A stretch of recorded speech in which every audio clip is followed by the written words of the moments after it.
When I'm dialing, I'm huge on have what you need in front of you and that's it. Like no distractions. You're plugged into Zoom and you're rolling. Dialing means you're sitting there dialing. The second you stop dialing, you aren't dialing, you're taking all day to dial. You checking your Instagram and you call in 5 of your friends and taking a 3-hour lunch, that's on you at the end of the day. Like my lunch break is 20 minutes and it ain't a break drinking a smoothie and calling people at the same time because it's not a talent. No. It's just you have to get the activity in. And if you don't, you're not going to win.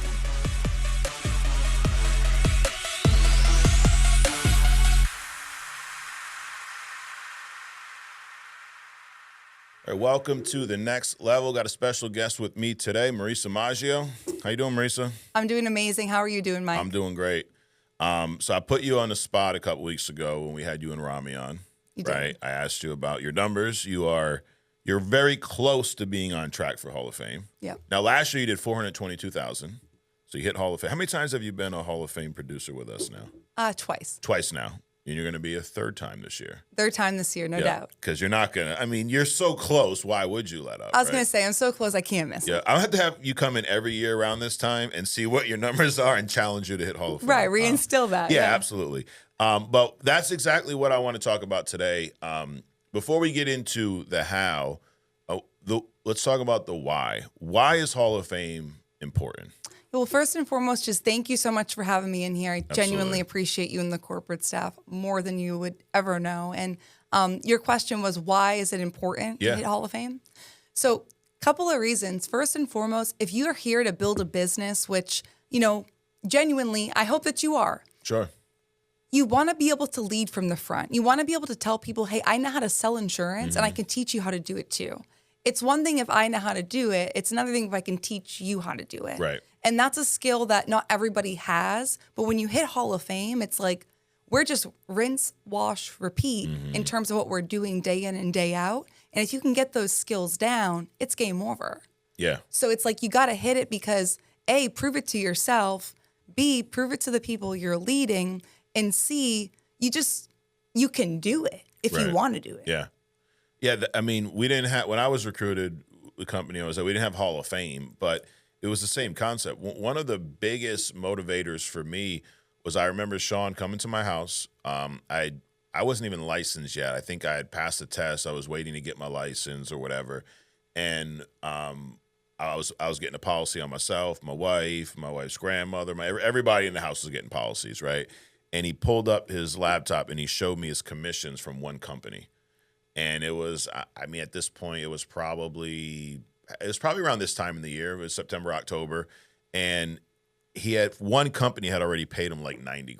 Now, this is back in the day, right? And I'm like, holy shit. And I'm like, well, how many companies do you write for? And he's like, this is not even my biggest. And he shows me, and seeing that number, I knew a couple things. One, you can make money doing this. And also, he can teach me. Yep. And I think that's the same thing as Hall of Fame, right? You don't, bank statements recruit, sure, but anybody can look at these numbers and go, all right, well, Marysa's at almost 250 through September. She did 422 last year. She can teach me how to sell. For sure. She knows what she's doing from a sales standpoint. Right. And I think that's why it's so important is, the red jacket's cool, right? It's a nice jacket. And it's cool when you go to convention and see all the red jackets, and now there's different colors. The millionaires, the $1 million producers get the gold one. Yeah. But it's cool to see that. But it's also, it shows that you know what you're doing from that aspect. So the why, I think, is pretty straightforward. The how is where people get caught up, right? Because it's not easy. It's simple, though. Right. It's not rocket science. But it's not easy because it takes, I'll let you talk about it, but it's doing the same thing day in and day out, not letting up. And the results aren't always perfect. Definitely. Right? You have great days, you have bad days. Yep. I remember my worst day in the field came like almost 6 months into the business. I was already selling at over $20K a month. And then I had a day with 10 appointments. All of them were there. I closed none. Yep. And I'm like, what in the hell's going on? So it happens. And it ain't always day one. It can happen down the road. So talk to me about, first, let's go through the schedule. Hall of Fame producer, what type of schedule do you need to have to hit Hall of Fame? Yeah, so I know you need to be really realistic with yourself. You know, if you know that you're not the kind of person who's actually going to be on the phone at 8 a.m. And you're like, I can't do it. I'm not going to do it. Or I bring my kids to school at 8. Sure. Don't say you start at 8. Right. Say you start at 9. Yep. Right? Be realistic and be honest with yourself about your schedule. So when you're making your schedule, it needs to be something that you're including. I always say work first and then fill everything in around it. Okay. Or like if there's family commitments you have to do, like, you know, okay, cool, got it. But that being said, every single day you need to wake up and you need to have the mindset of I'm just doing the same thing, but like it doesn't matter how I feel. My feelings are irrelevant. Right. You know, like I can wake up and I can feel however I want to feel, but then when I plug into my virtual office or my actual physical office, I'm locked in. Like that's it. Like it's not how do I feel? What am I upset about? It's okay, what does my schedule say to do? And I think when we can go back to what does my schedule say to do, it just simplifies everything. So for me, what that looks like from a producing standpoint, if I'm solely talking about hitting Hall of Fame personally producing, I'm getting on the phone at 8 a.m. Reason for that is we're working with a lot of, you know, older folks and, you know, some of them wake up at like 5, 6 in the morning. Right. And, you know, you call them at 8. They're like, hey, what's up? Yeah, it's lunchtime for them. Yeah, they're like, I'm just having some lunch, you know, like I'm about to have lunch in about an hour. And you catch so many people when you follow your schedule. And I always say, you know, like we have God up there, you know, in my personal opinion. And we also got like the insurance God up there, right? And they know what we did. They know the work we put in. They know if we followed the schedule.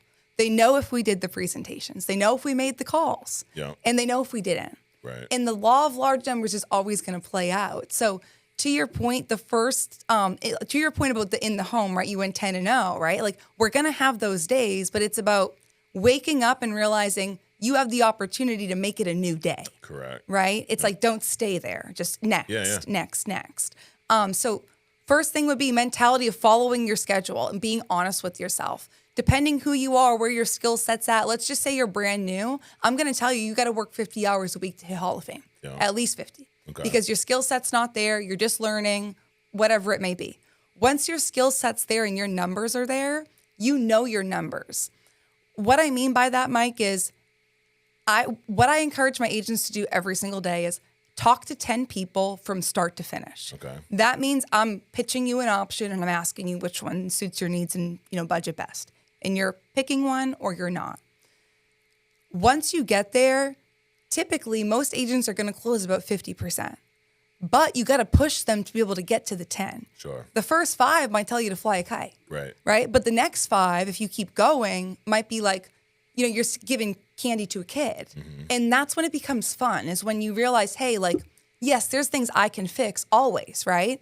It's not the client's fault. It was definitely my fault. They sent a request in for life insurance in some way, shape, or form. But you're going back to the essence of I'm controlling what I can control, and that's following my schedule and getting my activity in, which in telesales is going to be presentations from start to finish. We can make calls all day long, but if we're not talking to anybody, it simply doesn't matter. Right. So you're starting at 8. What time are you done? So done until you get 10. There you go. Just like we did in the field. It used to be we're not done dialing for our appointments until we have, 16 for the next few days. We're not done until we get 10. Right. You know? And I think that's like the first hurdle for people, right? Because a lot of you're recruiting. Is it safe to say a lot of agents that come to your business that are trying to join us come from 9-to-5 jobs? Oh, absolutely, yeah. They're used to clocking in at a certain time and leaving at a certain time. And what you're saying is if your goal is to hit Hall of Fame here, there's no clocking out at a certain time.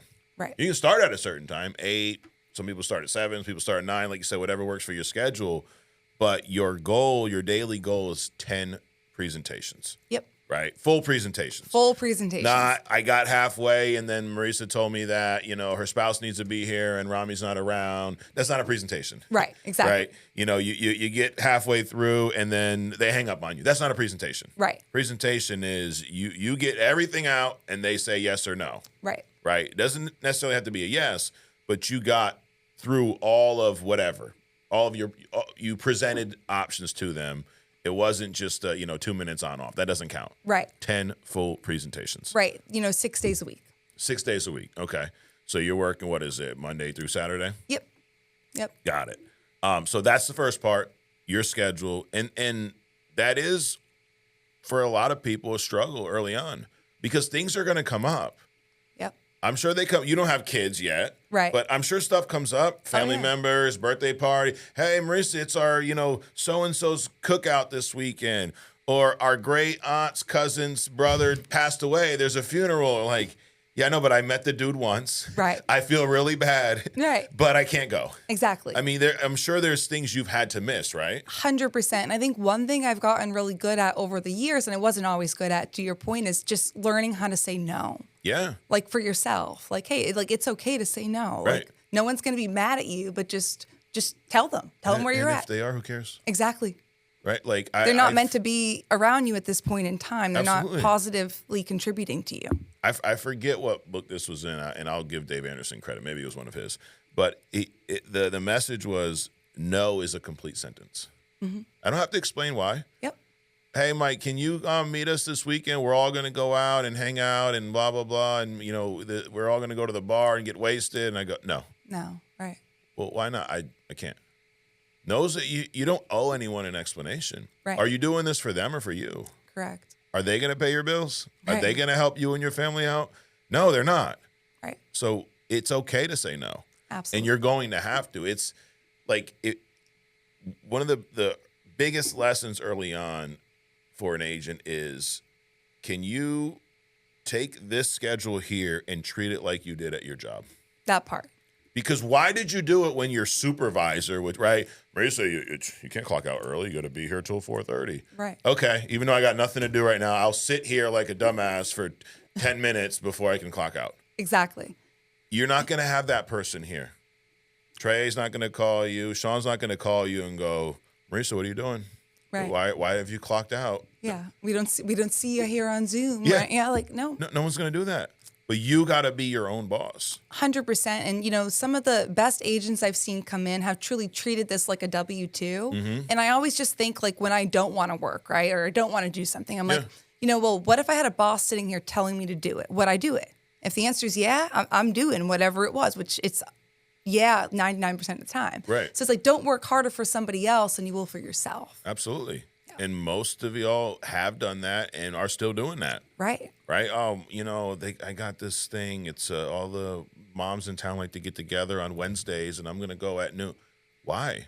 Well, I've always done it. If you had a job at that time, you wouldn't be doing it. Exactly. Like, so when you're in those moments, ask yourself, if I was working, and most of y'all have come from a job, right? So if I was still working my job, would I go to this? No. And doing this at a Hall of Fame level is going to pay you a hell of a lot more than most jobs out there. Absolutely. So why were you willing to do it for pennies, but you're not willing to do it for thousands? Right. Makes no sense. No. But it's like, if you can let that seep in for a minute, like, game over. Yeah. Now, so let's break this down a little more. 10 presentations a day. What do you need to have, though, to have 10 presentations, right? Are you doing one call closes? Are you setting appointments, a mixture? A little bit of both. Okay. Exactly. A little bit of both. Predominantly one call close, but appointment scheduled if needed. But you need a lot of leads. Yeah. You need a lot of people to call. And you need to not be scared to invest in leads. Some of the scariest times, like in the business, just generally speaking, were times where I knew I needed leads, but I also knew, maybe, for example, getting started, I needed to pay my car payment. Sure. And I'm like, okay, well, I can pay my car payment with this commission, or I could buy leads, and then I could pay my car payment and buy more leads and keep my business running. Mm-hmm. So when you reverse engineer it that way, it's like leads is typically always the answer, right, unless your mindset isn't there. Because then you're like, oh, well, you just want me to buy more leads. No, I just know buying more leads Right. gets you the result a lot quicker. Yeah, I don't make any money when you buy leads. Yeah, I make $0 Right. when you buy leads, Yep. but it's going to help you make a heck of a lot of money. So in terms of lead investment, at this point in time, I spend at least $2,000 a week on leads. Okay. At least. Every week. Every week. So $120K a year in leads alone. Minimum. Yeah. Minimum, which is enough leads for you to hit 400,000. Absolutely. Yep. How many leads? Like, what is the lead breakdown? Because you said on the last TNL we did that you still buy a lot of age leads, right? So 2,000 a week. What does that get you? First of all, quantity. How many? Roughly? Yeah. So it's going to get me quantity wise about 150 leads. Okay. And I've always been big on that 150 number, if you will.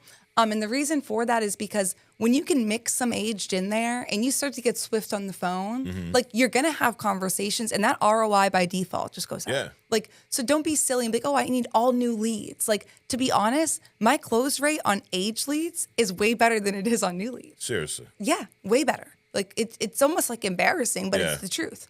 And what that looks like in terms of actual lead breakdown is out of those 150 leads, 60 of them are new and 90 of them are aged. Okay. And like that's my blend.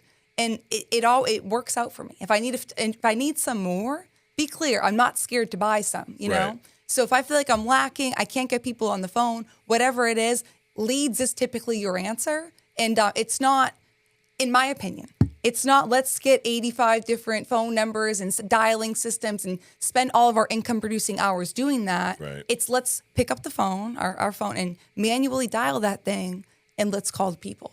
Because that's how you get the result. When it pops up Marysa Maggio on somebody's phone, they're a lot more likely to pick the phone up. Absolutely. So it's just like get the leads in front of you. Don't be scared of that investment. And more times than not, I've seen people make that same commitment that I just mentioned about like the car payment. Hey, I could make my car payment or I could buy leads. I've had people who made the car payment, they go out of business. Yeah. I've had people who bought leads and they're like, then they're on a podcast telling their story. Right. And that's a beautiful thing. Absolutely. So bet on yourself. Do you want to make just this one car payment or do you want to make all of them down the road, right? Right. Well, what if this one's a little bit late? Okay, they're not going to take your car over one late payment. I'm not telling you not to pay your bills, but I'm telling you I've done the same thing. I've gone, all right, well, if I pay this car payment 2 weeks from now, it may cost me an extra $50, but I'm going to have whatever it is, X amount more leads. And then when I do make that payment, I'm going to have enough money for the next 3 payments. But if I'm thinking short-sighted of, oh, my God, I got to make this one payment this week, then I'm going to help myself leave this business pretty much. 100%. It's like your ticket out. Absolutely. Yep. So the breakdown, you said about 60 brand new, 90 age leads, 10. So from that, talk to me like nuts and bolts. We have a lot of new people watching this. How do you take those 150 leads and turn them into 10 presentations a day? Yeah, so I'm huge on breaking your leads into packs, like sections, if you will, because we're all typically looking at that Excel sheet, if you will, into about 25. Okay. And that way you're able to really just kind of like target people, right? I might call you, Mike, if I call you every morning, just like religiously at 9:15 a.m., 3 times back to back, because that's what we are doing. You might just start getting, like you'll see my number, you'll be like, oh, I don't know who it is, don't really care, just not going to answer it. So like switch it up a little bit, right? Like I'll break those 150 leads into 25 packs and go through them that way. Got it. And I'm working that pack. And what I mean by that is I'll call the 25 leads 3 times back to back to back if they don't answer. And for any new agent out there that's listening, is like 3 times. Somebody called my phone 3 times because that's what I said when I came here. Right. Okay. It's a great point. And what I will say is that third dial has made me a lot of money. A lot of money because people will answer the phone because they're just like, who is it? Yeah, they're curious at this point. And it's just like, who's calling? And they're not mad. No. Because you have to remember, they sent something in and asked for help. Correct. And when you can make sure you remember that as you're dialing out, it's like you're not bothering them. They're bothering you by not answering the phone. So it's like just that reverse psychology, understanding you're just trying to help them, dude. Yeah, you want to be the opposite of a telemarketer. Telemarketers don't call you 3 times in a row. No, they call once. They leave once. that message. It's generic. Yep. It takes them 10 seconds to even. That's how you know. Like, let me give you a piece of advice. If you answer the phone to an unknown number and the first 3 seconds they say nothing, just hang up. Exactly. It's telemarketer. Yep. Because they got some robo dialer and they're like, oh shit, we got someone on the phone. Has to click. Yeah, let's click it over. A few seconds go by and they go, hi, Mr. Caesar. Like, that's not my name. Hang up. But so if they don't say anything, just hang up the phone. Right. And when you're doing this, when you're dialing, you want to be the opposite of a telemarketer, which is why, to your point, call 3 times. And even if they are upset, just go, yeah, no, sorry, I couldn't get a hold of you, and move on. Yeah, and then they move on with you. Right. So it's all about how you're handling it, right? Now, let's just say I call that 3 times back to back. And let's just say you don't answer, Mike, right? Yep. What I'm doing is I'm going right back into that same 25 batch, and I'm calling through it again. Okay. And then I'm doing it again. The likelihood of me to get those people to pick up the phone is very high at that point. They're like, who's calling me? This person called me 9 times today. Now, I've had people be like, oh, you called me. Yeah, I did call you. Yes, Mike, I called you 9 times and getting back to you about the request you sent in. Right. That's like correct. Like we're calling about life insurance. Like, Right. Is it life or death? Yeah. Yes. Because most of the clients that filled out these forms don't have life insurance, and the ones that do have very little. Right. So, yeah, it is life or death. Yeah, I should call you 9 times because you filled out a request, because you knew you needed some life insurance. You wanted to look into it, whatever the case may be. And I have that product that I can sell you to protect your family when you pass away. Yes, it is life or death. Yes, I should call you 9 times a day. Yes, exactly. And that's why I don't care to do it, right? So it's like 25 pack, and then I'm going to the next, to the next, to the next.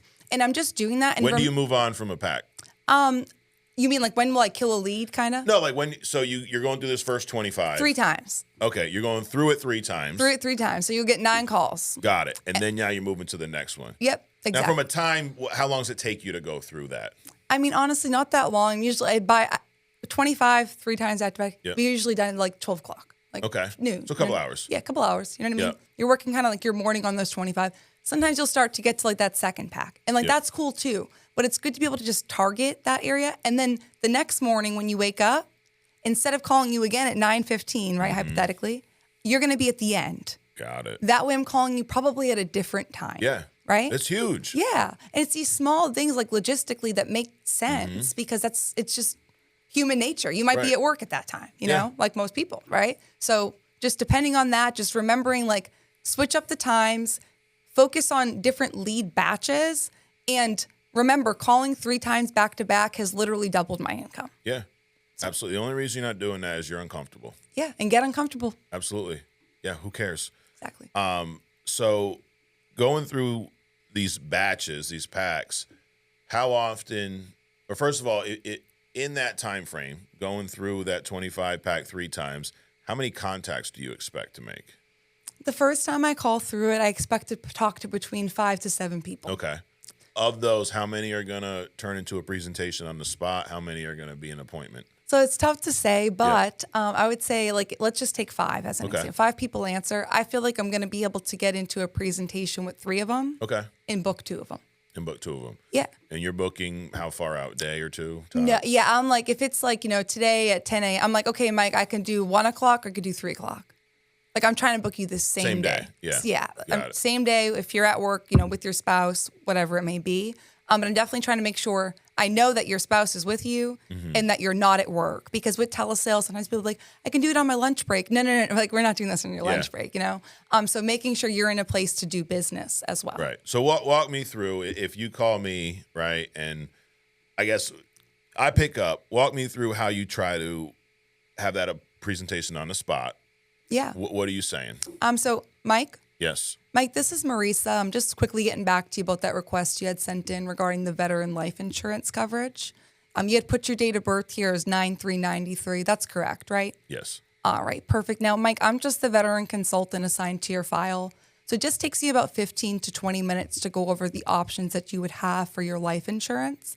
Now, Mike, if you could just grab a pen and paper, I want to give you some quick information about myself for the appointment. Okay. So you're not asking, do I have time? You're trying to just have the appointment. Yep, I'm just telling you what to do. You're assuming, and like you said, maybe 5 of these out of the 10 are going to do it right on the spot. Right. Now, if I go, I don't have a pen right now, I'm driving, Oh, you're driving, Mike? Okay, well, we definitely don't want to risk lives, okay? That being said, are you married, single, divorced, or widowed? I'm married. You're married. Okay, perfect. What time are you and your spouse usually home together? Usually after 5. After 5? Okay, Mike, I usually work on an appointment-only basis, so what I could do is I could squeeze you guys in tonight at about 5:30 or about 6:30. What time will be best? 5:30 is fine. 5:30? All right, perfect. Now, Mike, I know you mentioned you're driving, so I'm not going to have you grab that pen and paper, but what I am going to do is I'm going to call you back. I'm going to leave all my information on your voicemail.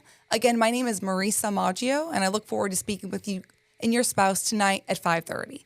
I'm going to call you back. I'm going to leave my information on your voicemail. Love it. And then if I go, I have a pen and paper, then you just go right into Go right in, yep. Give you my first name, my last name. You receive text messages. Yep. Send over my license. This is my NPN. The state of Massachusetts requires me to leave it with you. Mm-hmm. That way, you're speaking with the licensed and active professional. And I just jump right in. Right. And so if you're watching this and you're new and you go, well, I say all that same stuff and it doesn't work. It's not what you're saying. because there's plenty of different, that's why I hate to even say we have a script. There's so many different ways to do this, right? Right. What Marysa says may be different than what Steve says, may be different than what Trey says, but I guarantee you the attitude's the same. Right. Like, you didn't go, do you have a few minutes to have an appointment? You go, hey, grab a pen and paper. Right. And if I said, okay, you would have given me your information, then you would have moved right into the presentation until I said, stop, I can't do this right now. Right. You're not calling to check interest. This is not a recruiting call. Right. It's not, are you still interested? Like, here's some of the worst things you could say on the phone. Hey, remember that request you filled out? Yeah. Are you still interested in that? Right. Don't ever ask that. No. Like, don't. You just made them not interested. You made them not interested. Absolutely. Do you have a few minutes? No. Just proceed as if you have the appointment. Right. Let them tell you. It's like door knocking. The one call closes reminded me of door knocking. I love that. I used to knock on your door. I'd hold the lead up. Hey, and it's usually someone, Marysa, that I've called 90 times. Always. They never answer. And I go, hey, how you doing? Yeah, I've been trying to get a hold of you about this. Do you want me to take my shoes off? Like, I'm literally, what for what? Oh, we have an appointment about, yeah, I know, I tried to call you. I'm in the area. You got a few minutes now? Right. I'm here. And normally 9 times out of 10, they have this weird, first of all, they're shocked that who the hell just showed up to my house? Yeah. But once they see their signature on a form or their email address on a form, they go, oh yeah, I remember that. I forgot all about that. Okay, good. Well, I'm in the area. Let's just take care of it right now. It'd take about 10, 15 minutes. Right. Shoes on or off. Yeah, exactly. Shoes on or off. Oh, well, I'm in the middle of cleaning the kitchen, this and that, or I'm going to leave and pick up my kids. Okay, what time are you going to be back? Today. Yep, today. I'll be back at 3. Okay, I'll swing by at 3:15. Yep. Like, it's assuming the sale, assuming the presentation. So you may be saying exactly what she's saying. That's not the important part. Are you saying it the way she's saying it? Do you have the same attitude? Are you assumptive? All right, so you're about 50-50. You're going to talk to them on the spot or book them later on. Yep. So with 10 presentations a day, what do you do if it's 7 o'clock at night, you've only had 5 presentations? I'm sure you've been there, right? Oh yeah, I definitely been there plenty of times. And first I try not to beat myself up. Okay. But second, I'm like, what can I do? I can keep dialing. There's no law that says I have to stop at 7. Right. So I'm going to keep going until. And I'm going to assume that because guess what? Mike, you might have got off the phone and 90% of, insurance agents got off the phone at 6 o'clock. Mm-hmm. I'm now I'm in control now. Right. Because me and the 10% that are still calling are way more likely to get those people who are at work on the phone. We're way more likely to get in touch and to contact. So it's like, if it's 7 o'clock and you're only at 5, sit in a seat of control. Don't sit in a seat of weakness, right? Don't sit there and feel bad for yourself. Like, I got 2 hours, and guess what? A lot of these people are going to answer, and the people who do answer, they're going to have jobs, which means that they have income to protect, because when you die, your income dies with you. Sure. So that being said, I have a good shot right now. Let me keep going and shoot my shot. Mm-hmm. I might run short of my goal, but I know I worked until I could on that goal. Yeah. Yeah. When is it like, okay, I can't even dial anymore, it's too late? Like, what's your absolute cutoff? 9. Yeah, okay. Yeah. But if you're really dialing, and that's the other thing, what is dialing to you? Because dialing to some people is, I made a dial, then I checked my social media, but I got to respond to my emails. I did some emails, and then I got to call my mom to check in on her. And explain what dialing really is. Yeah, I think that this is huge, especially just because telesales, right? It's we're all working in a virtual place, kind of doing what we want to do, but sometimes what we want to do is not what we need to do. Right. And that's really evident, I guess we could say. That being said, when I'm dialing, I'm huge on have what you need in front of you, and that's it. No distractions. If you're in an environment where you're like, oh, I have I don't know, my closet in front of me and it's disorganized, get out of that room. Get into a space that you're just looking literally at what you need to. You have your phone, you have your leads, you have whatever you're running your e-app on, and your headset, and you're plugged into Zoom and you're rolling. Yep. But dialing means you're sitting there dialing. The second you stop dialing, which AKA you literally aren't putting numbers in your phone and calling people, you aren't dialing, you're taking all day to dial. Right. Right? It's you checking your Instagram and, you calling 5 of your friends and taking a 3-hour lunch. That's on you. Right. That's on you at the end of the day.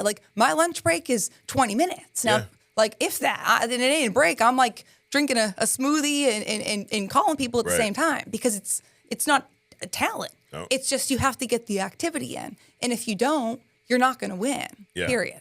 Yeah. Hey, DoorDash is a lifesaver. That's correct. It costs more. I know. Yeah. It does. You pay for convenience. And you want to laugh. Like, this isn't like probably like the best thing to say, but I'm going to say it anyways, put myself out there. Like, one thing about me is like I order coffee every single morning. Now people are like, that's a waste. No. My coffee it's like my bliss coming to my office, and I'm like, oh, it comes to me, and I don't have to go get it. Right. And I'm calling people, so I'm 30 minutes ahead of the game because you had to go get your coffee. Yeah. Like, no, just order it. Right. I went to Jersey Mike's one day to pick up lunch. It was 12 o'clock. It was one of the worst things I've ever done. The line was out the door, and now I'm there, so I'm like, I'm not going to leave, but I was there for like probably an hour. Right. Like, you know what? I should have just DoorDashed this shit. Yeah. Now, I'm also not dialing. I'm not selling life insurance. But use tools like that. Well, it's going to cost a little bit more. I'm like, no, it's not. You're going to save money. Right. Because now you have more time to sit there and conduct income-producing activities. Like when you're trying to hit Hall of Fame, the only income-producing activity is dialing. Period. That's it. Yep. Well, I was checking the leads to see what's available. You should have did that ahead of time. You should have did that at 11 o'clock at night. Right. Yeah. Like, I was running short because I forgot to make a purchase. Well, then don't make that mistake again. Right. Like, treat it like a business. Right. Like if your boss was going to show up and you had to follow the schedule you set for yourself and the activity goals you set for yourself based off what you wanted, like, would you get fired? Yeah. You know, and like I look at it that way often. I'm not perfect by any stretch of the imagination, but when you can look at it that way and actually internalize it, you're like, wow, I was working way harder for somebody else than I am for myself. Let me step it up. Absolutely. Time is your friend or your enemy, right? Like if you use it properly. A big part or a big lesson for me early on was that I needed to learn was when to walk away from an appointment.